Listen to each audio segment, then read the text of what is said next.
The book I will be using today for my book talk is Stiff by Mary Roach.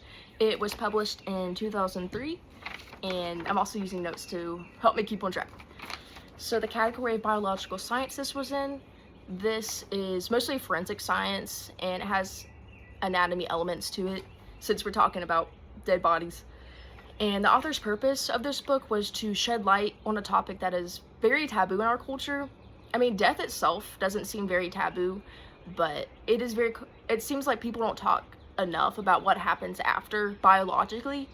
That's I mean, no one wants to talk about that gross part, you know, but she was also talking, or it seemed like she was trying to convince the readers to do something else with their bodies than the traditional burial or cremation, something that helped people or help further scientists do more things in science, like donating your body to science for them to use experiments on, or to donate organs to someone.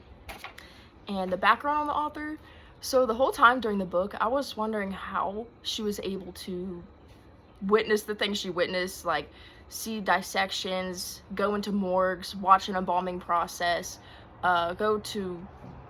see what happens to bodies when they were crashed in a plane, or she was talking to someone who did.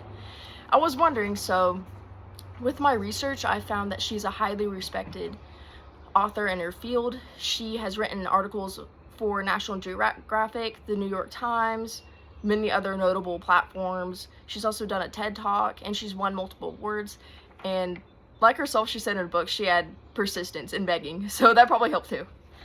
And basically the story of the book, it's not one story, like one sequence story, traditionally. So each chapter has something different to talk about, but it's related to cadavers. So it goes from her objectively gross description of using human heads for dissection to practice facelifts. She compared a human head to a roaster chicken, and that really grossed me out. But we go from there and we talk about decomp, embalming, what happens to your body when you donate it to science, several different things. Reanimation, that was the really weird one. That was the one that stuck out to me the most, because I didn't know that these scientists, they chopped the heads off these two monkeys. They took one monkey head and put it on the different body, and the monkey actually lived for a decent amount of time after that, like a surprising amount of time. That was the part I was like, oh my gosh. I was really invested in that part because it was so disturbing, but like so interesting. I didn't know that could happen. So it goes on like that. I can read the chapters. So A Head is a Terrible Thing to Waste is chapter 1. Then it goes to Crimes of Anatomy, Life After Death, Dead Man Driving, Beyond the Black Box, The Cadaver Who Joined the Army, Holy Cadaver. That was a crucifixion experiment on a dead man. And How to Know If You're Dead, Just a Head, Medical Cannibalism, Out of the Fire into the Compost Bin, just different ways you can end up. And the author made a chapter of what would she do with her body when she dies. So it's things like that. And she's also used a lot of history. A lot of her things, she actually went and witnessed and actually talked to people who did these experiments. And a lot of it was also her own research.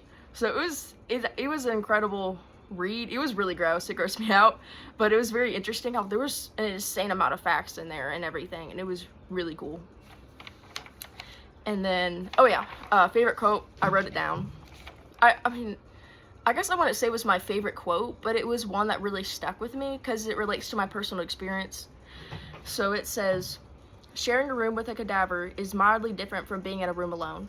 They're the same sort of company as people across from you in subways or in airport lounges. There but not there. Your eyes keep going back to them, and then you feel bad for staring. That resonated with me a little bit because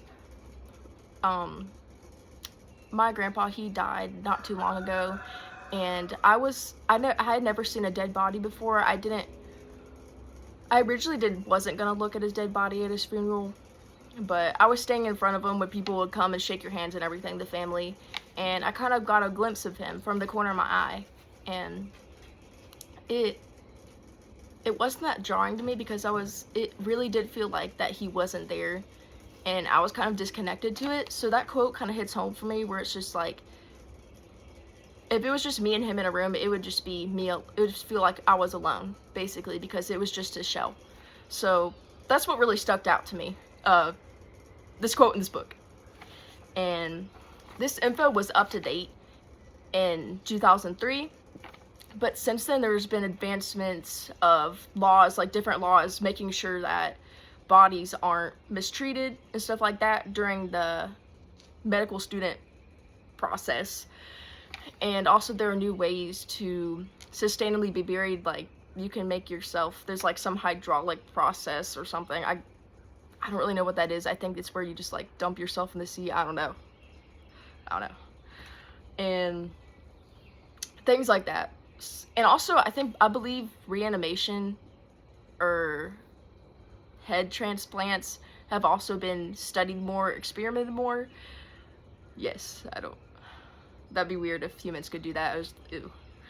And this book impacted my thoughts on what happens after death immensely. I mean, I didn't know a lot of this stuff that happened, especially with donating your body to science. I didn't know like they used you for like a personal crash test dummy, or used you for practice to give nose jobs. Like, that's kind of sad, but I mean, the nose job part.